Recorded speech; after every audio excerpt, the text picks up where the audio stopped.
RFI et France 24 présentent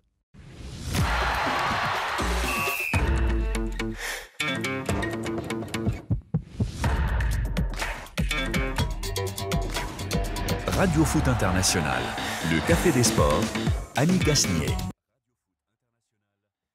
Bonjour à tous et merci d'être au rendez-vous du Café des Sports, un Café des Sports très africain cette semaine et j'espère que le menu, le contenu concocté avec toute l'équipe vous conviendra. Vous êtes au rendez-vous, que vous soyez derrière votre poste radio ou à côté, que vous soyez aussi près d'un écran et que vous nous regardez à travers Internet, le Facebook Live ou la chaîne YouTube de RFI et puis bien sûr grâce à France 24. Avec les invités qui sont là, bien sûr, et toujours fidèles au rendez-vous, notre duo de choc. Bonjour Xavier Barret. Bonjour Annie, bonjour à tous. Et puis bonjour Rémi. Bonjour Annie. Et Monsieur Ngono. Oui, et j'adresse un carton rouge d'entrée comme ça là, à mon marabout béninois. Parce que justement, c'est lui qui me fait souvent il m'a dit que j'allais vivre jusqu'à 125 ans. Il m'a dit que j'allais avoir de la fortune. Il m'a dit ceci et cela. Et il se passe toujours rien. Et finalement, lui-même pour ans. Le problème, c'est que même pour son propre pays, il m'a dit que c'est le Bénin qui sera le premier pays africain à remporter la Coupe du Monde. Et qu'est-ce que je vois aujourd'hui? Le Bénin ne part pas à la Coupe du Monde, donc je comprends qu'il m'a escroqué. Rembourse mon argent, sinon je vais donner ton nom en direct. Bonjour Franck Simon. Bonjour Annie. C'est vous le marabout du jour. Je suis plutôt la pièce rapportée. On va tenter d'arbitrer entre les deux poids lourds. Jamais de pièce rapportée dans Radio Foot, surtout vous qui êtes c'est gentil, merci un des plus infiniment. anciens de cette émission. Bonjour Frédéric. Bonjour Annie, moi il n'y a pas de marabout. Dans 125 ans, j'espère qu'on sera encore là à présenter le Café des Sports. Espérons que nos auditeurs aussi. Ils sont là, les premiers messages qui arrivent. Là, premier commentaire sur le Facebook Live de Métis Noir. Le plateau Big Up, Rémi, c'est Jean-Claude qui nous dit ça. En place, c'est parti. Ça tombe. Ils sont là. Les messages. Alors, c'est parfait. Justement, aujourd'hui, dans nos débats, nous évoquerons d'abord une finale. La finale entre Africains et Sud-Américains pour refermer la 24e Coupe du Monde des moins de 20 ans. Le Maroc et l'Argentine se retrouveront dimanche soir au Chili. Les Lionceaux ont éliminé les Bleuets, les Argentins, les Colombiens. Au niveau du palmarès, avantage très net aux Sud-Américains. Mais sur le terrain, qui aura l'avantage ? La fin des éliminatoires du Mondial 2026 en Afrique. Mais il reste une place pour l'un des 4 barragistes du continent. Qui ira ferrailler dans un dernier tournoi intercontinental? Alors on a les Super Eagles du Nigeria qui sont de retour dans un rôle d'épouvantail, nous semble-t-il. Un choc teinté de rouge ce week-end dans le nord de l'Angleterre. Liverpool recevra dimanche Manchester United. Les Reds sont sous pression après 3 défaites consécutives. Les Red Devils en quête de résultats. Alors, ce choc sera-t-il explosif? C'est vous qui nous le direz, messieurs. Et puis, comme chaque semaine, il y aura les cartons, les vôtres, toujours aussi savoureux, et les nôtres, parfois drôles, parfois piquants. Nous verrons cela. En tout cas, au générique de cette émission aujourd'hui, il y a Saliou Diouf qui m'a aidé à préparer l'émission avec Guillaume Buffet. Pour ce qui est des moyens vidéo, Steven Esli et Swell Kedir. Le Café des Sports, les débats sont ouverts.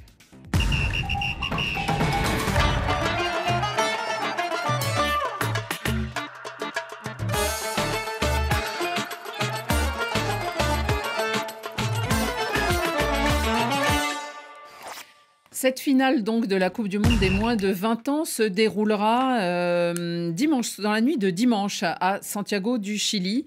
Alors, ça sera au Stade National, un lieu de bien triste mémoire si l'on repense au moment du coup d'État de 1973. Ça a été devenu une sorte de camp de prisonniers à ciel ouvert. Dimanche soir, la fête devrait être au rendez-vous et espérons que les tribunes seront aussi bien remplies pour les acteurs sur la pelouse, à savoir les Lionceaux du Maroc qui vont se retrouver face aux jeunes de l'Albi Céleste et Argentine. Une affiche d'ailleurs inédite et prometteuse. Inédite parce que jamais les Marocains ne s'étaient hissés dans cette finale.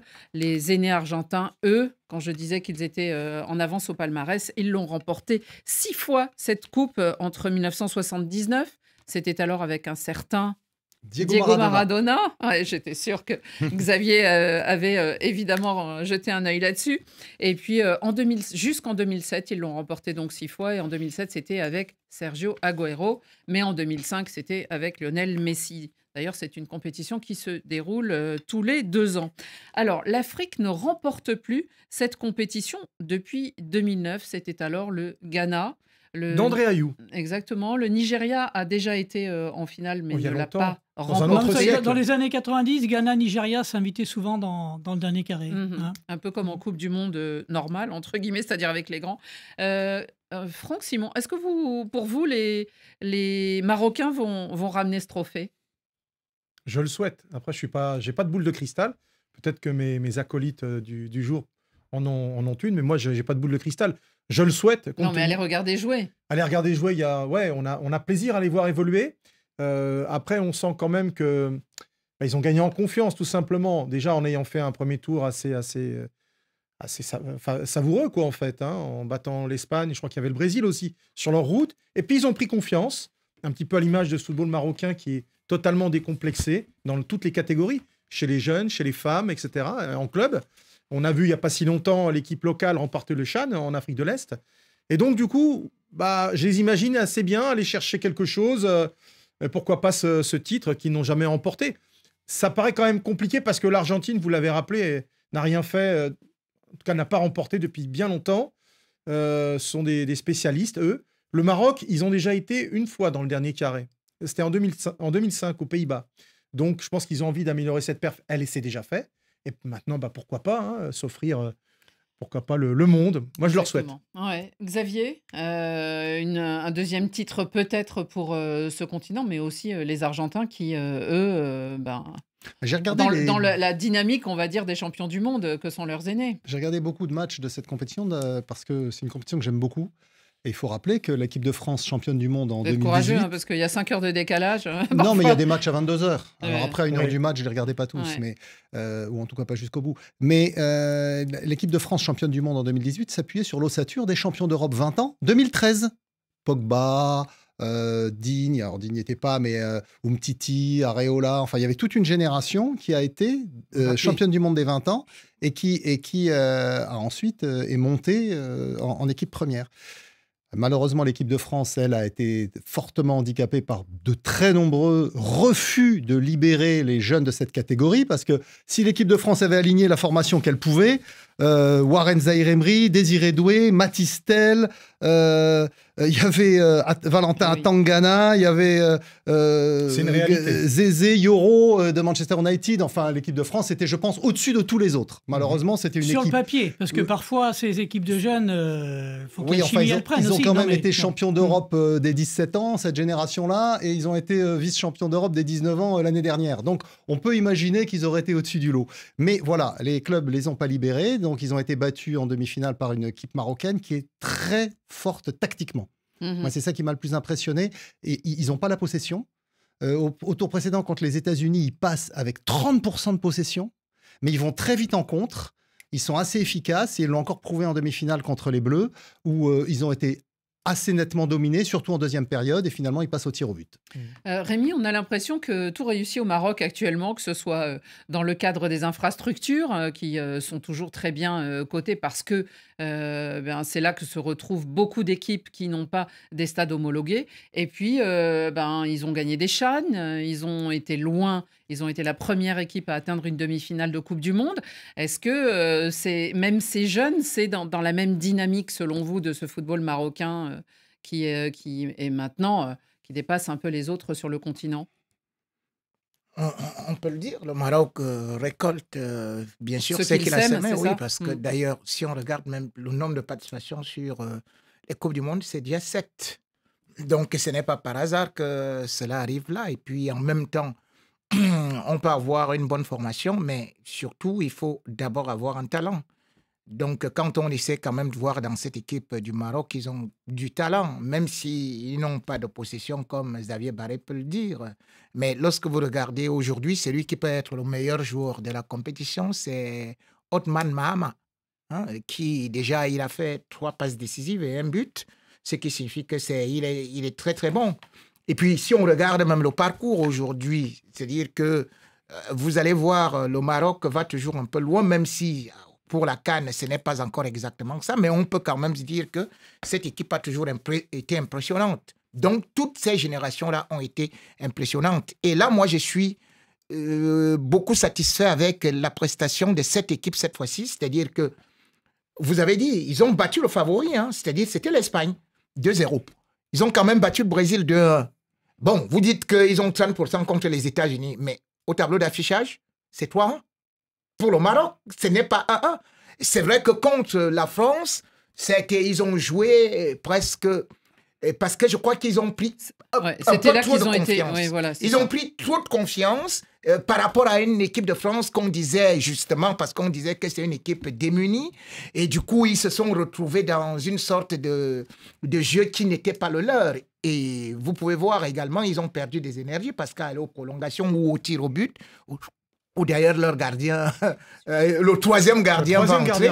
Ah oui, ouais. il va arrêter le tir. Donc, je crois que cette équipe-là, aujourd'hui, je ne vais pas regarder l'Argentine sur le palmarès. J'ai regardé le football argentin dans cette formation-là. Ce n'était pas aussi limpide que ça. Ce n'était pas aussi quelque chose de reluisant. Ce n'était pas très, très costaud. Donc, pour moi, aujourd'hui, le Maroc, comme... C'est deux équipes qui se ressemblent, en fait. Oui, il part comme le petit pousset. Le Maroc n'a pas de palmarès dans cette compétition. Je pense que le Maroc n'a rien à perdre dans cette compétition. Et comme le dit un proverbe africain, une fourmi peut faire mal en entrant dans l'oreille de l'éléphant. Bah, la fourmi, elle a tout le continent derrière elle. Abdoulaye Diallo, bravo le U20 du Maroc. Toute l'Afrique vous soutient. Ramenez-nous la coupe. Message encore pour nous dire alors que le Maroc va gagner cette Coupe du Monde. On ne précise pas si c'est les U20 ou celles de 2026 là, aux États-Unis. Et puis sinon, Khalid Barry, lui, se désole un peu que Rémi et Xavier soient sur la même longueur d'onde. Il n'y a pas de sujet qui les oppose là sur le Maroc. Si, on peut en trouver un. Vous en voulez un? Ah non, mais attendez. Je vous en trouve un tout de suite. Hein. Non, lui et moi, on n'est pas sur la même longueur d'onde. Celui-là, il a... Xavier Barra dit que non, et ils ont 30% de possession. Et je lui ai dit, justement, c'est le tiki-taka qu'il veut dans le football et que malheureusement on veut le résultat. C'est pour ça parce que lui il se base sur la possession. C'est pour ça que cette finale, ce n'est pas la possession qui fait le football, risque de monsieur. vous décevoir parce que l'Argentine joue pareil. L'Argentine joue surtout un football très pragmatique, plutôt en contre-attaque. Donc si l'Argentine a 30% de possession et le Maroc a 30% de possession, ça nous fait 40% de temps. Fallait les énerver un peu. Où il y aura personne pour s'occuper du jeu. Donc on risque d'avoir une finale qui sera une non-finale où on va s'ennuyer terriblement. Chacun va rester dans son camp, attendre l'autre. Et comme ça, l'arbitre va arriver, va dire 90 minutes finies, 120 minutes finies, chacun est resté dans son camp. Maintenant, on passe au tir au but. L'arbitre, c'est Franck. Franck, qu'est-ce que vous voyez, vous, comme finale? Je vois effectivement des équipes qui risquent de se neutraliser. Comme le disait Xavier. En plus de l'enjeu, finalement. Voilà, on a des équipes qui risquent de se neutraliser avec de la fatigue. Je pense pas mal du côté marocain, la fatigue mentale aussi, même si tu es qualifié, il faut assumer cette pression qu'ils vont recevoir du Royaume, même s'ils en sont loin, mais bon, on connaît la pression que peuvent mettre sur leurs épaules les supporters. Il y en a d'ailleurs pas mal du côté du Chili, on les a vus d'ailleurs. Mais moi, ce qui me plaît aussi, et qu'on n'a pas dit ici, mais c'est ce que tu disais, Xavier, qui me fait rebondir là-dessus, on a quand même quasiment un tiers de l'effectif qui viennent du championnat national. Donc le coach Mohamed Wahbi a fait appel à des forces vives, des petits qu'on va retrouver. Et ça, c'est typiquement marocain, c'est-à-dire on les forme, l'AS FAR en particulier, et puis à un moment donné, ils vont venir garnir des clubs peut-être plus huppés que l'AS FAR, qui est déjà un grand club, et puis on va les retrouver ensuite en Europe. Donc c'est un super tremplin pour le coup. Et ça, c'est sûr que c'est mieux de voir cette sélection marocaine avec la moitié des titulaires qui sont nés au Maroc et qui ont été formés au Maroc. Par exemple. Alors que chez les champions d'Europe des 17 ans qui ont gagné il y a quelques semaines, il n'y avait que 2 titulaires qui étaient nés au Maroc. Tous les autres venaient d'Europe. Donc je pense que c'est un meilleur exemple, cette sélection marocaine qui est au mondial des 20 ans pour la jeunesse africaine, puisqu'il y a au moins la moitié de l'équipe qui est née au Maroc et qui a grandi au Maroc. De toute façon, ça pourrait inspirer beaucoup de sélections. Il faut savoir que Messi a été formé, Messi que tu adores là, il a été formé en Espagne. Espagne, En non Espagne. en Argentine. Mais je vais te dire que Sarko Non, que tu mais, vois là, je Sarko, vais te dire le que meilleur joueur actuellement argentin dans les UV là. Je crois que c'est lui qui a 4 buts en 6 matchs. Ouais. Et bien évidemment, il est, je Matteo crois, à Silvetti Leverkusen. aussi, qui Voilà. Non, mais il a Très été bien. formé Bon, en en tout cas, Argentine. les Bleus Il a été éliminés transféré depuis, mais il a joueront été formé en Argentine. demain la petite finale. Ça sera demain soir face aux Cafeteros, les jeunes Cafeteros de Colombie. Qui Maigre sont très puissants. consolation hein, pour cette petite finale, comme on dit. Quant à la finale, eh bien là, il faudra veiller tard, Xavier. Ça sera dans la nuit de dimanche à lundi. Donc, il y a un On gros va le faire, décalage on va avec le faire. 23h Il est en déjà temps habitué, il universel. regarde les matchs de Messi temps universel. dans l'oreille américain là-bas. Voilà. Allez, on continue. On reste sur le continent africain.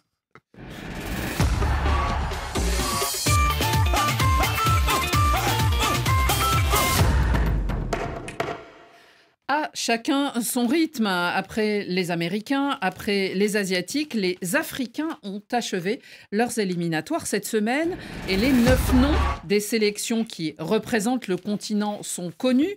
Maroc, Tunisie, Algérie, Égypte au nord, Cap-Vert, Sénégal, Côte d'Ivoire et Ghana pour ce qui concerne l'Afrique de l'Ouest, Afrique du Sud pour l'extrême continent. Alors, il reste en fait une 10e place, c'est ce qu'on vous a expliqué hein, tout au long de ces émissions, c'est-à-dire une place de barragiste. Il y a 4 barragistes, mais il restera une seule place pour aller ensuite disputer un tournoi intercontinental. Et là, on mélangera tout le monde. Ces 4 équipes, il y a le Gabon, il y a le Cameroun, il y a la RDC et il y a le Nigeria. Le Nigeria, eh bien, il nous semble qu'il revient un peu de nulle part, à grandes enjambées. En tout cas, il va à grandes enjambées vers une 7e participation. Est-ce que, selon vous, Rémi, il est là pour aller jusqu'au bout ? Déjà, c'est une surprise que le Nigeria soit là et ça peut aussi s'expliquer par le désordre qu'il y a eu pour ces éliminatoires parce qu'on peut quand même dire que c'est au moins 3 sélectionneurs qu'ils ont connus, donc une certaine instabilité. Mais quand on regarde, quand on regarde quand même la qualité de ces joueurs nigérians, qui d'ailleurs, on disait qu'ils devaient remporter la CAN en Côte d'Ivoire, mais ils étaient en finale en tout cas. Ils étaient en finale. Le Nigeria ne devrait pas être là. Le Nigeria est dans le top 5. Du classement FIFA africain. Vous les auriez mis parmi les 9. Voilà, parmi les qualifiés automatiquement. Mais ils sont dans le top 5. C'est une anomalie que le Nigeria se retrouve là avec les autres semaines, même si... Il y avait l'Afrique du Sud quand même dans ce groupe, les Bafana qui ont fait aussi une très bonne CAN en Côte d'Ivoire. Mais les Bafana, eux au moins, ils ont perdu 3 points. Sur tapis vert, voilà. Ils ont quand même terminé voilà. du groupe. C'est-à-dire que s'il n'y avait pas la FIFA qui intervenait, on ne parlerait pas aujourd'hui du Nigeria ou du Cameroun. C'est-à-dire que c'est parce que la FIFA vient avec une drôle de règle là où finalement on ne sait pas, des équipes ont participé, après on dit que non, on va retirer tous les points de ceux qui ont joué contre les derniers. Ça a été fait dans d'autres confédérations, même en Europe. Donc pour l'instant, ce Nigeria ne devrait pas être là. Et comme je le dis, c'est dans des moments difficiles comme ça que parfois le Nigeria réussit à ressurgir. Donc ce sera difficile pour qu'on les manœuvre. Frédéric, que disent nos suiveurs justement? Parce que c'est vrai qu'en ce qui concerne les 4 barragistes de ce continent, tout d'un coup, je pense qu'on avait imaginé effectivement le Bénin, le Burkina Faso, voire le Niger. Et là, tout d'un coup, on voit arriver cette équipe du Nigeria. Et quand on connaît les poids lourds que sont alors Osimhen, Lookman peut-être, s'il est d'attaque et qu'il revient. Non, mais il y a des poids lourds. Déjà, quand Gabon-Nigeria, normalement, ça devrait être Gabon-Nigeria, la demi-finale, parce que bon, avec la CAF, la FIFA, ça peut encore changer. Et l'autre, ce sera RDC-Cameroun. Mais ce sont 4 équipes qui auraient très bien pu terminer première de leur groupe. Ça donne envie d'aller les regarder, ces matchs-là. Mais c'est vrai que les grands joueurs, on leur demande d'être là dans les grands matchs. Si le Gabon est encore là en survie, c'est parce qu'Aubameyang il a marqué 4 buts dans un match complètement fou, là où ils étaient en perdition sur les dernières journées d'éliminatoire. Et Osimhen, il s'est réveillé quand il le fallait. Eric Chell, il est arrivé. En gros, il fallait gagner les 5 derniers matchs. Enfin, il n'y avait plus de joker. Et ils l'ont fait. Et ils l'ont fait. Et notamment le dernier match où tout d'un coup, ils ont vu qu'il y avait une possibilité, effectivement, de se récupérer. Franck, Simon. Avec un 4-0 contre le Bénin, pour terminer. Hein. Ils auraient gagné 3-0, ils n'auraient pas eu cette place de barragiste. Ça s'est joué à la différence de but. Enfin, c'est ça, il Ils fallait ont- marquer. ils Ils le mettent dans le temps additionnel, le 4e but. Parce que parce leur qu'ils étaient gardien, quand même à 3-0, hein, à leur la gardien première Stanley mi-temps. Nwabali n'avait pas forcément compris qu'il fallait un 4e but. Lui, il voulait garder le ballon. Mais on lui faisait signe, les supporters, il faut peut-être que tu envoies un peu loin parce qu'on a besoin de ce 4e but. Pour vous dire, tout le monde n'avait pas forcément. Ça aurait été le Burkina Faso, hein, sinon. Ouais. Non, c'est triste et cruel pour les étalons. Ouais. Et vous pensez aussi que c'est l'épouvantail de ces 4 équipes ou en fait, peut-être qu'on est un peu trop optimiste pour eux? C'est pas de l'optimisme, c'est aussi voir quel était leur parcours depuis la dernière Coupe d'Afrique des Nations. Alors c'est vrai, ils ont perdu un match à la maison il y a un peu moins d'un an contre le Rwanda, à Ouyo, en éliminatoire de la CAN. Et depuis, ils sont sur une série de 9 matchs avec l'équipe A, hein, on laisse de côté le CHAN, sans défaite. J'étais pas forcément convaincu par ce que proposait le nouveau sélectionneur, Eric Chelle. mais il faut quand même se rendre à l'évidence. Ils ont enchaîné les résultats, ils se sont réveillés au bon moment et ont su profiter d'un règlement qui est tombé un petit peu tard. Voilà, mais ils ont réussi à le faire et les voici là. Donc, c'est vrai que par rapport au Gabon, qui a vraiment cumulé les points en fait dans son groupe, le groupe n'était pas de la même force. Il y avait les éléphants, il y avait eux. Puis derrière, c'était un petit peu plus faible. Le Cameroun s'est fait totalement surprendre, mais bénéficie quand Paris même. Svatini. Ouais, voilà, notamment. Et du coup, ouais, je pense que le Nigeria des 4 a une tête pour faire quelque chose. C'est les plus forts. Ouais, mais attention à la plus République fort. démocratique du Congo et attention au réveil des Lions indomptables. Tout le monde les donne éliminés, perdants, tout En ça. tout cas, oui. Mais ce sont des compétiteurs. Donc Il y a eu le miracle de Blida il y a 4 ans, il y aura peut-être le miracle des barrages pour Je suis les d'accord Lions avec vous, indomptables. Hein. je suis C'est d'accord avec vous. c'est dans ces moments-là, généralement. mais c'est ça qui est bien. C'est sur 2 matchs en vérité. Là, T'as il une faut en gagner quand demi-finale. même 2 en Voilà. barrage Afrique Pour aller au et tournoi après au tournoi intercontinental. intercontinental, Oui, mais c'est encore un un ou marathon. deux. Donc ils ne sont Ah oui, pas rendus à la Tournoi Coupe du Monde. hein. Xavier. intercontinental, je pense que si c'est le Nigeria, Voilà. ils passeront facile, hein, parce C'est qu'il y a ça, la c'est- Nouvelle-Calédonie, il Mais y aura la même- Bolivie. Oui. Bon, la Bolivie encore, ils ont Même déjà Xavier, été. même si c'était par exemple le Cameroun, est-ce que justement aussi ce tournoi intercontinental, on peut déjà imaginer qu'il tournerait en la faveur d'une équipe africaine? Ah bah, clairement. Enfin, pour moi, l'équipe africaine qui va sortir de ce barrage au Maroc sera la grande favorite du barrage intercontinental. Et je pense qu'effectivement, je rejoins assez sur ce sujet Franck et Rémi, je pense que le Nigeria est largement au-dessus des autres. Parce que c'est une équipe, quand vous regardez les individualités, ils jouent tous dans des bons clubs, voire même des grands clubs. Il y a des joueurs dans toutes les lignes capables de faire la différence. C'est très solide. Il faut rappeler qu'ils sont quand même vice-champions d'Afrique, hein, même si entre-temps, ils ont eu des éliminatoires un peu compliqués. Donc Le point faible, c'est peut-être le gardien. Oui, mais bon, il y a des... Et encore, là, il n'y avait pas Lookman Ademola parce qu'il est blessé. Il y a des joueurs qui ont été mis de côté comme Boniface, Haribo ou Ayenacho. Donc, il y a un réservoir tellement puissant qu'Eric Chelle, en fait, il a juste à piocher. Alors C'est pas après, si il manque simple. de temps. Oui, c'est ça. Il manque de temps pour composer une vraie équipe. Comme Mais tous les- les sélectionneurs. hein. Souvent, oui. Mais, et en plus, les sélectionneurs du Nigeria. Mais il y a un tel réservoir et surtout une telle qualité Oui, individuelle voilà, que c'est ça. normalement, le Nigeria doit être qualifié pour la prochaine Coupe du Monde. Et Voice Sam qui nous envoie un petit message là, sur le Facebook Live pour nous dire que le Nigeria a un ascendant psychologique sur les adversaires potentiels là, dans ces barrages. Absolument. Notamment le Hein, Cameroun. quand on regarde les historiques un petit peu. Notamment le Cameroun, ils se sont croisés lors de la dernière Coupe d'Afrique des Nations. Ça leur avait souri, on se souvient. Il n'y avait pas vraiment eu photo entre les deux. C'est vrai que c'est une équipe qui quand même est bien préparée. Ils ont eu aussi des matchs de préparation, des matchs qu'on appelle les matchs amicaux. En vérité, ce sont des matchs de préparation. Mhm. Ils ont eu des matchs cet été. Et donc, Eric Chelle, de ce point de vue-là, on lui a donné les moyens de quand même faire un tour des forces en présence. Alors c'est vrai, il pourra aligner 10 attaquants, mais c'est pas avec 10 attaquants que tu vas aller à la Coupe du Monde. Donc c'est aussi à lui d'avoir une équipe qui soit bien articulée et encore une fois, de pas y aller avec un sentiment comme ça de supériorité, parce que alors là, tu peux te faire surprendre avec ces équipes-là, avec Rémi, les autres adversaires. Au Cameroun, on est déçu par ces Lions indomptables. On y croit, on veut y croire à une 9e participation à une Coupe du Monde. Je peux vous dire que c'est décourageant, voire humiliant. Parce que les Camerounais ont quand même dansé. Vous vous rendez compte, les Camerounais, il n'y avait pas autant de places, se sont qualifiés avec Rigobert Song en Algérie. Cannes et Coupe du Monde. Il y a 4 ans, oui. On a quand même battu le Brésil. Et on faisait la fine bouche. On a dénigré Rigobert Song, qu'il ne valait pratiquement rien. Et vous vous rendez compte qu'un monsieur est arrivé, qu'on appelle Brice. Brice a dénigré le travail de Rigobert Song. Et tout ça, qu'est-ce qu'on voit aujourd'hui? Rigobert Song a laissé le Cameroun premier de sa poule. Rigobert Song a laissé le Cameroun 7e au classement africain. C'est-à-dire que le classement FIFA.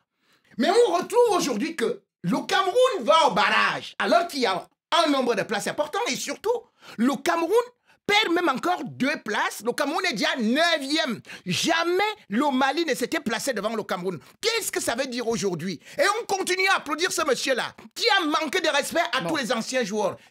C'était le moral des troupes. Mais c'est pas possible. Et actuellement, vous savez, il y a autre chose. C'est que dans la tanière, selon ce qui s'est dit, il y aurait des problèmes d'ego et des problèmes de brassard. Donc, c'est nouveau ça, non? Donc, un proverbe, Rémi, pour terminer. Donc, le Cameroun était respecté justement parce que ça faisait peur, le nom et tout ça. Mais malheureusement, aujourd'hui, le Cameroun, c'est un gros nom avec bien évidemment des grands joueurs sur le nom. Mais il y a un proverbe africain qui dit on ne juge pas le bœuf sur l'empreinte du sabot. Xavier, juste une dernière chose. On pense qu'on connaît déjà ces affiches, puisque ça devrait être le Gabon et le Nigeria et la RDC avec le Cameroun. Avec le Cameroun. Peut-être bien de rappeler le critère, Annie. Oui, alors justement, c'est pour ça. FIFA. C'est pour ça. C'est le dernier classement FIFA. Mais est-ce qu'ils vont prendre en considération le prochain classement FIFA? Il sort tous les mois. Hein. Est-ce que ça veut dire que d'ici le 15 novembre... Puisque le Nigeria a le meilleur classement des 4, le Gabon il est moins bon. 5e. Il est 5e, le Nigeria est 5e. Donc le Cameroun recule à la 9e position. Et comme ça, le Mali passe devant. Donc pratiquement... Non, mais pour les barrages, là. Pour les barrages. Ça va changer quelque chose pour les affiches des demi-finales. Ça sera le premier contre le 4e et le deuxième contre le 3e. A priori, le Nigeria est favori, le Gabon est le plus faible, donc le match le plus indécis, c'est effectivement entre les léopards du... Si, le Gabon n'est pas aussi faible que ça. Hein. Non, mais c'est le moins fort. Il faut faire très attention. On vient de rappeler le classement.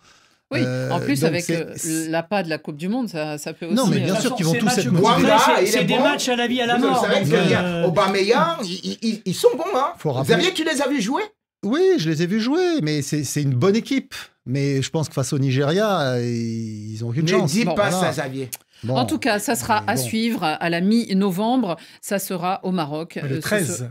Oui, le 13 et le 18, si je me trompe. Le 16 pour la finale. Et le 16, donc, auront lieu ces matchs demi-finale et finale. Et nous connaîtrons l'heureux élu pour aller disputer ça sera pas terminé, sa place.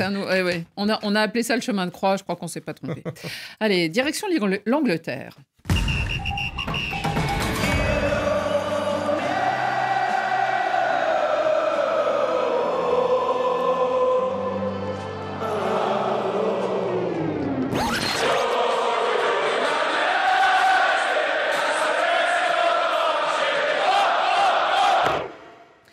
L'enceinte d'Anfield, cadre du choc pour le retour de la Premier League. Liverpool recevra Manchester United pour cette 8e journée. 2 équipes largement séparées au classement, mais qui, toutes les deux, ont besoin de se rassurer aussi, et surtout de gagner.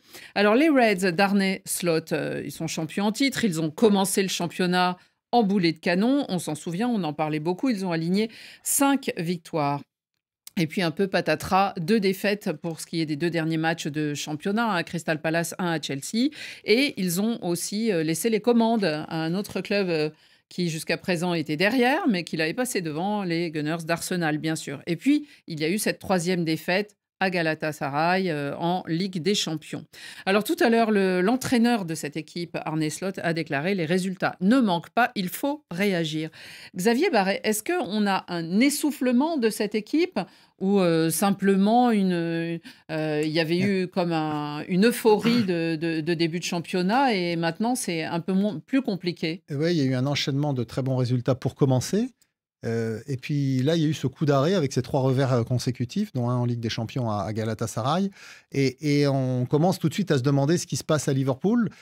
C'est vrai qu'il y a eu une greffe qui prend difficilement, c'est celle de Florian Wirtz, le joueur de Leverkusen, acheté très cher, et qui a du mal à trouver sa place dans ce 11. Parce que Est-ce que c'est pas un peu tôt de juger Oui, ainsi mais il l'a quand même sorti du 11 type lors du dernier match, parce que justement, il n'arrive pas à s'intégrer. Or, ça devait être un des éléments essentiels du jeu de Liverpool, du jeu régénéré par... à tour de bras là, cet été. Alors, Oui, ils avaient une équipe championne d'Angleterre, tout allait bien. Hein. Alors, mais par exemple, ils ont pris 2 avancantes, mais on sait que, bon, a priori... Un ils seul vont jouer, suffit, non ? Oui, mais bon, ils ont beaucoup de matchs à jouer, donc ils ont pris Isaac en plus d'Ekitike. Donc, mais il y a une place pour un seul. Après, il y a bien sûr Mo Salah sur le côté droit. Il y a Gakpo à gauche. Il y a Gravenberch au milieu avec McAllister. Et donc, Wirtz, ça devait vraiment être la plaque tournante de ce jeu de Liverpool, au point qu'ils ont fait régresser Szoboszlai, le Hongrois, au poste d'arrière droit. Donc voilà, c'était un peu le schéma préférentiel qui s'était détaché en tout début de saison. Et puis, en fait, Florian Wirtz, il n'a toujours pas marqué. Il n'a pas fait de passe décisive. Donc, il est pour le moment en grande difficulté pour s'intégrer dans ce 11 des Reds. Et du coup, il y a ces résultats qui marquent un coup d'arrêt, qui forcément font douter autour des Reds. Rémi, est-ce que on va dire un peu moins bien de Mohamed Salah aussi rejaillit sur les résultats de cette équipe? Oui, mais en même temps, c'est le collectif. Hein. Xavier Barré a peut-être parlé de ça, et parce que c'est une équipe qui ne marque pas assez.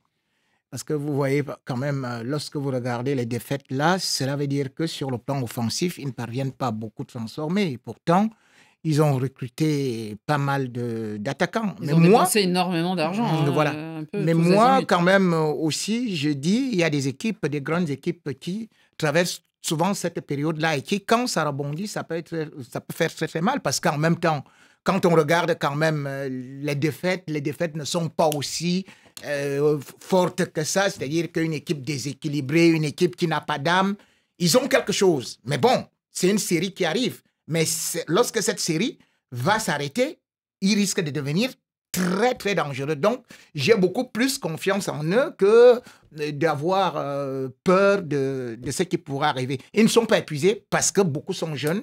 Certes, Salah, aujourd'hui, il porte l'équipe, mais beaucoup sont jeunes et ils vont apprendre, ils vont se mettre en rang et ce sera très difficile parce que, enfin, un autre proverbe africain dit que la panthère reste la panthère, même si elle n'a pas mangé ton mouton.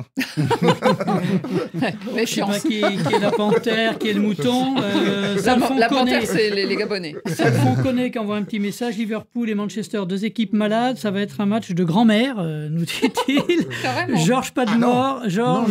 Liverpool, nous rappelle-t-il, est quand même toujours 2e du championnat. Quoi. Donc, bon, 2e, effectivement. 15 points. Mais justement, Franck, quand même, dans cette confrontation, on va s'arrêter après sur le cas Manchester United, qui est le feuilleton depuis plusieurs mois, notamment avec Ruben Amorim. Mais est-ce que la pression, quand même, va être sur Liverpool et il leur faut gagner? C'est gagner ou gagner, en fait.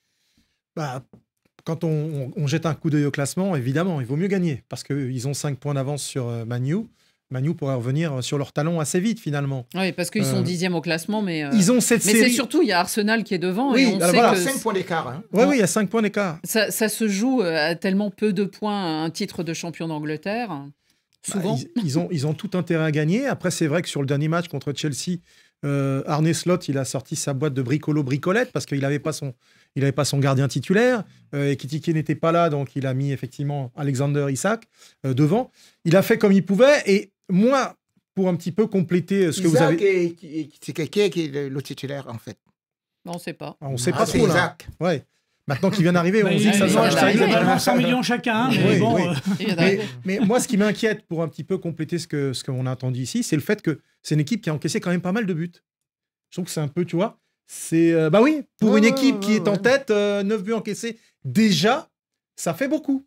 Ça fait beaucoup. Et en défense, je n'ai pas retrouvé cette efficacité. Alisson blessé, Konaté blessé, donc ils ont effectivement il a dû beaucoup bricoler. Tu me rejoins. Donc ça aussi, c'est ça qui peut m'inquiéter. Et après, Man U, ils sont tellement On va l'évoquer tout de suite. Mais ils ont battu Sunderland 2-0. Hein. Xavier, il y a un élément évidemment qui est intangible et qui peut-être perturbe tout ce vestiaire. De temps en temps, on sent une allusion. C'est la tragédie Diogo Jota. Est-ce que c'est ça aussi qui, à un moment, peut aussi avoir une influence dans ce vestiaire? On les a vus très touchés, tous ces joueurs. Il y a toujours des banderoles dans le stade et qui leur rappellent sans cesse ce qui s'est passé quand même. Oui, alors Liverpool, c'est un club qui a été très marqué par de nombreux drames dans son histoire. Soit parce qu'il les avait provoqués comme le Heysel, soit parce qu'il les a subis, ou en tout cas leurs supporters les ont subis, comme ça avait été le cas de la demi-finale à Sheffield. Donc il y a eu dans l'histoire de Liverpool, malheureusement, trop de drames comme ça qui ont endeuillé de nombreuses familles de supporters et indirectement de joueurs, parce qu'il y a toujours, je crois que c'est Steven Gerrard qui avait un cousin là, un peu éloigné qui avait été victime du drame d'Hillsborough. Donc du coup, ça fait partie de l'histoire de ce club et c'est pour ça qu'il est si populaire en fait. C'est parce qu'il épouse les drames, les hauts et les bas de la vie des gens, des Scousers dans cette région du nord-est de l'Angleterre, qui est une région très laborieuse, un peu austère. Et il leur apporte normalement, par les victoires, beaucoup de joie et par les drames, ils le partagent ensemble. Je ne suis pas sûr que tous les joueurs du vestiaire aujourd'hui pensent à ça tous les jours. Oui, mais quand même, certains. Oui, non, ceux mais qui étaient. Il y en avait qui étaient très proches de lui. Après, il y en a quand même qui viennent d'arriver, qui ne connaissaient pas Diogo Jota, puisque vous l'avez rappelé, il y a eu beaucoup de transferts. Donc, ils avaient eu l'occasion de le croiser sûrement lors des matchs internationaux, peut-être contre le Portugal. Mais oui, bien sûr que ça compte. Mais je ne suis pas sûr que ce soit un élément qui soit. Ça ne peut pas être, franchement, de façon permanente et régulière. On a vu ces joueurs-là aussi en compétition avec leur sélection nationale. Ce n'était donc pas ça. D'ailleurs, j'adresse mes condoléances officielles à Franck Simon qui a perdu son père. Et justement, vous voyez, il fait ces prestations-là sans pour autant montrer qu'il est dans un désagrément total. Donc, le courage d'un joueur, bien évidemment. Voilà. Donc, c'est pour ça que je dis que pour l'instant, lorsqu'on voit ce qu'ils produisent avec des sélections et ce qu'ils produisent en club, ce n'est pas parce qu'ils sont terriblement marqués, parce que même le Portugal, Diogo Jota, également, a des coéquipiers là-bas. Donc, ce n'est pas seulement ça. Franck, alors parlons de Manchester United. Manchester United, c'est clopant, ça va, ça vient, ça avance. C'est pas d'hier, en fait. Non, bien sûr. Ça fait on en parle depuis combien de temps? Plusieurs saisons. Bon, alors, si on veut remonter au départ de l'icône qui était Ferguson, mais bon, peut-être pas jusque-là, mais Ruben Amorim, en janvier, ça fera 1 an qu'il est là. Il n'a pas trouvé la bonne formule. En novembre, il était arrivé. Il n'a toujours pas trouvé la bonne formule. Donc ça fait 1 an. Il a des moyens pour composer son équipe, jusqu'à preuve du contraire. Il a des moyens, il y a des joueurs de qualité. Je regardais encore l'effectif avant l'émission. Franchement, il y a des Franchement. Il y a des bons joueurs. Il y a aussi des joueurs. Et Xavier Barry ne parle pas. Si c'était Mourinho, vous vous rendez compte, ce monsieur-là, il nous a quand même pris les cougnats. Vous vous rendez compte? Mais quand il y a eu Mourinho, c'était pas extraordinaire. Et tout. Mais attendez, on avait refusé les recrutements à Mourinho quand il demandait ça. Et il disait justement, mais la dernière fois que Manchester United a été deuxième, il avait eu 4 grands joueurs. A été deuxième. La dernière fois que Manchester United a été deuxième sur le podium, c'était avec qui? C'était avec Mourinho. Donc il faut reconnaître ça. Quand Mourinho arrive, on ne lui donne pas les moyens. Quand des gens arrivent comme ça, on lui donne 1500 moyens. Tu n'as pas honte de supporter Amorim? Il a eu plein de moyens. Il a eu des moyens très importants. Le propriétaire a changé depuis l'époque Mourinho. Alors, pas complètement, mais un peu quand même. Oui, mais là, c'est Ineos. C'est Ineos qui, effectivement... Exactement. Et il a dit, moi, je continue à faire confiance oui, et je pense qu'il a raison. Je pense qu'il a raison parce que au bout d'un moment, on se dit, à force de changer d'entraîneur, peut-être qu'il faut changer de méthode. Quand on touche le fond de la piscine, on se cogne la tête, mais on remonte. Ruben Amorim, il a une philosophie de jeu. Alors, j'aime pas trop son système en 3-4-3, mais ça a marché au Sporting de Lisbonne. C'est pour ça qu'ils ont été chercher. Ils ont été 2 fois champions en 3 ans, devant Benfica, devant Porto. Ça a mis un peu de temps à s'installer, mais voilà. Et là, il est en train d'y arriver. Alors, encore une fois, moi, j'aime pas ce système de jeu, mais quand je les regarde jouer, je regarde tous les matchs de Manchester United depuis le début de saison. Alors, effectivement, ils ont pris le bouillon contre Brentford, notamment. Il y a 3 victoires pour 3 défaites. Voilà. Mais c'est en train de se mettre en place. Alors que la saison dernière, quand il est arrivé, il a essayé de mettre son système avec des joueurs qui n'avaient jamais joué dans ce système, ça marchait pas. Alors que là, à droite, avec Diogo Dalot, qui est portugais, donc avec lequel il peut communiquer plus facilement. Avec à gauche, avec Patrick Dorgu, qui est un international suédois, c'est déjà les 2 pistons qui sont très importants dans son système. Il les a trouvés. Voilà. À partir de ce moment-là, il il bricole avec sa défense centrale, avec Maguire, avec Yoro quand il n'est pas blessé, avec Luke Shaw qui est un latéral reconverti. Donc, au milieu, il va la trouver, la formule. Je pense qu'il va y arriver. Alors, ils ne seront pas champions, hein, mais je pense qu'ils vont progresser. Moi, je crois que cette équipe de Manchester United, elle va finir dans les places européennes. Petit message d'Oumar Kouyaté. Alors, je ne sais pas si c'est un proverbe. Manchester United est une équipe d'horoscope. Bon, voilà. La constellation. Et puis Malik Koulibaly, je suis un grand fan de Manchester United. Je sais qu'ils vont gagner ce match. Franck, le dernier match, ils étaient arrivés, ils étaient malades, hein, mais ils ont fait 2-2. Franck, vous pensiez que le match de première ligue, contre Liverpool, hein. c'était pas celui-là? Bah ouais, franchement, pour moi, vous m'avez trompé sur la marchandise, Annie. Moi, je pensais que c'était City contre les Toffees d'Everton. Voilà, parce qu'il y a un autre club de Liverpool qui va bien cette saison. Et qui a un stade tout neuf, un stade magnifique. Si ça se passe bien, Franck, on en parlera lundi dans Radio Foot International. Écoutez, alors je reviendrai. D'ailleurs, c'est prévu. Allez, on continue. On va vers vos cartons, messieurs. Carton jaune. Un carton là. Qui sort un carton jaune. Ouh là là là là, carton rouge. Carton rouge. Dans la confusion. Carton vert. Extraordinaire. Rien à dire. Vos cartons, messieurs et mesdames, sélectionnés par Saliou Diouf. Bonjour Radio Foot, je suis Risto Ould, Congolais de Brazzaville vivant en France. Mon carton, il est vert, adressé à l'équipe féminine du FC Barcelone pour sa large victoire en Ligue des Champions face au FC Bayern de Munich.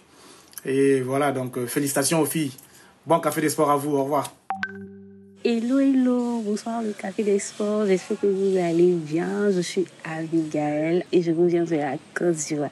Et mon carton, il est vert et il va bien évidemment en droit de l'équipe nationale ivoirienne des éléphants.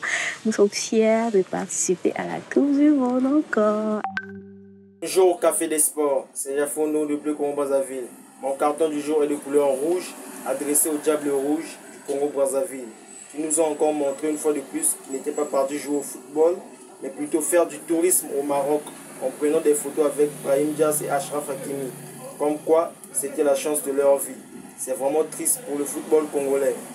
Comme le dit un proverbe africain, la première fois qu'on se croise avec un diamant, on le lèche jusqu'au bout de la nuit.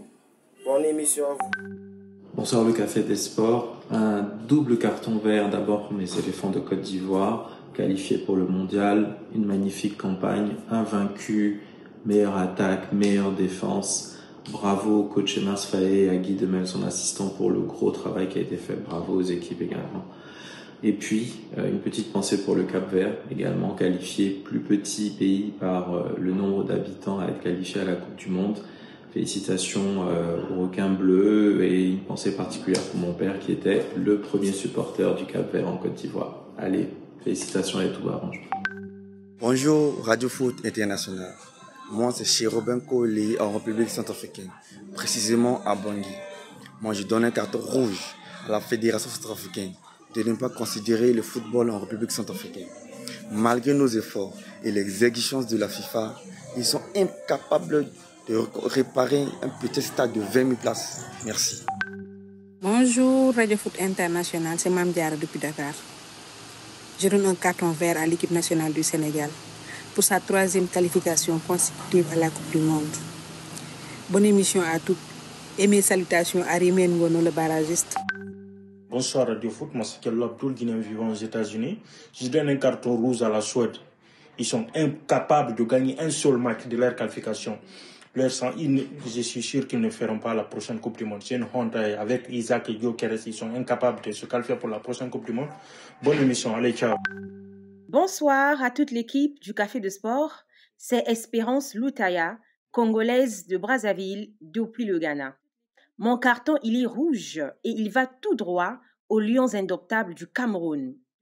Le Cameroun est arrivé au point où ils doivent passer par les pré-barrages pour espérer se qualifier pour le Mondial 2026. Non, mais c'est vraiment dommage. Où est passé ce beau Cameroun de Roger Mila et de Samuel Eto'o? Ah, franchement, c'est dommage. Salut Radio Foot International. Moi, c'est Souba Ali depuis le Togo. Je donne un carton vert à l'équipe du Cap-Vert qui a battu le continent sur le continent pour le laisser au continent. pour jouer les barrages de l'élimination de la Coupe du Monde. Un carton vert au requin blanc pour leur première qualification pour la Coupe du Monde 2026. Ciao, ciao, Radio Foot International. Salut Radio Foot International, salut Annie Gassini. Mon carton, il est vert et s'adresse aux 2 joueurs de Al Nasser que j'ai nommés Sadio Mané et Cristiano, 40 ans, pour leur doublé. Xavier Barré, toi qui as dit tant que le championnat saoudien, c'est pour les retraités, c'est que les joueurs sont finis, c'est pour les chameaux, tu as vu. Rémi Ngono, comme le dit un proverbe africain, les vieilles casseroles continuent par produire de bonnes sauces. C'est Yass le Kabier depuis Lomé Togo. Si Cristiano Ronaldo, je crois qu'on en parlera encore dans 10 ans. C'est évident, ce grand joueur qui continue à marquer. Allez les amis, vos cartons. Franck Simon, honneur à vous. Quelle couleur? Un carton vert à 7 des fédérations, 7 sur 9 fédérations qualifiées pour la Coupe du Monde dans la zone Afrique, qui font confiance à un technicien africain, un technicien du Creux. Bravo à elle. Rémi, quelle est la couleur de votre carton? Honnêtement, je voulais une couleur rouge, mais je crois que je vais passer au jaune. Oh là là. Jaune Rémi qui tempère son vote. Jaune pour les Aigles du Mali. Je ne vais pas parler des joueurs actuellement parce que je voulais d'abord parler des joueurs, mais je parle quand même de façon globale de cette équipe qui fait un merveilleux jeu. On les admire, mais curieusement, depuis 40 ans, le Mali ne remporte rien. Ils ne vont même pas à la Coupe du Monde. Depuis 40 ans, ils cherchent la Coupe du Monde. Mais les autres pays, quand même, le Togo passe et tout et tout. Mais on va vous dire, le Mali joue bien, ils sont ceci, ils sont cela. Bravo les aigles du Mali. Il y a un proverbe africain qui dit, on ne respecte pas l'aigle par la beauté de ses plumes, mais par les proies qu'elle attrape. Bon, il n'y a pas de proie, donc on peut en déduire ça. Xavier Barré, votre carton, Carton vert. est vert. Vert à quelqu'un que j'aime beaucoup, c'est Bernard Diomède, ancien joueur de l'équipe de France, champion du monde en 2018 avec vélo. les Bleus, et 98. sélectionneur de 98, pardon, et sélectionneur de l'équipe de France des 20 ans, qui a réussi à mener cette équipe en demi-finale de la Coupe du Monde des 20 ans, donc alors qu'il a essuyé 48 refus de libérer des joueurs. Vous vous rendez compte? Il a fait une sélection d'une vingtaine de joueurs, alors qu'il y a eu 48 joueurs qu'il aurait pu prendre, qui lui ont été refusés parce que la Coupe du Monde de la FIFA n'est pas à date FIFA. La Coupe du Monde 20 ans de la FIFA n'est pas aux dates FIFA, donc les clubs ont refusé de libérer les joueurs. Et bien lui, malgré cela, grâce à son travail, il est allé chercher les joueurs donc classés entre 50 et 70 pour faire une équipe de France qui finalement arrive en demi-finale. Bravo Bernard et bravo aux formateurs français qui ont réussi à faire une équipe compétitive avec les joueurs de la 50e au 70e choix. Bravo, bravo. Nous aussi, on le félicite, Bernard Diomède, parce que c'était un Donc, beau on a boulot. remporté la Et CAN ils sont avec allés une jusqu'en équipe 10, hein. demi-finale. Frédéric? Carton rouge. Oh. Mais oui, hein, pour les dirigeants du Paris Saint-Germain, parce que c'est bon bien beau d'être champion d'Europe avec Les hommes. les hommes, hein, les stars qu'on voit partout, mais l'équipe féminine, on a l'impression que depuis 2-3 ans, ils font pas grand-chose pour la soutenir. Toutes les stars qu'il y avait dans cette équipe, elles sont parties chez l'ennemi, du côté de Lyon. Et là, on a une campagne en Ligue des Champions qui vient de commencer. Première journée, elles perdent 4-0 à Wolfsburg. Le deuxième match, c'était là dans la semaine. Défaite à domicile face au Real de Madrid. Paris mériterait mieux, les filles du PSG mériteraient mieux. Et ils les font pas jouer au parc en plus. Non. Et ça, À c'est Poissy, devant Elles jouent en banlieue. quelques centaines de spectateurs Derrière au chez centre moi. d'entraînement. Derrière chez moi. Le carton de Radio Foot, eh bien, il va à un ancien. Alors, c'est pas Cristiano Ronaldo, il est même plus vieux. Il a 41 ans. Il s'appelle Thiago Silva, l'ancien parisien, l'ancien de Chelsea.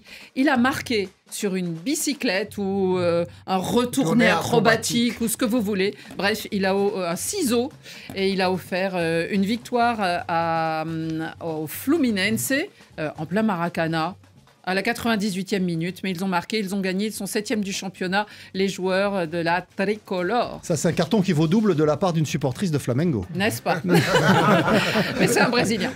C'est la fin de ce Café des Sports. Merci beaucoup, messieurs. Merci à tous et très bon week-end.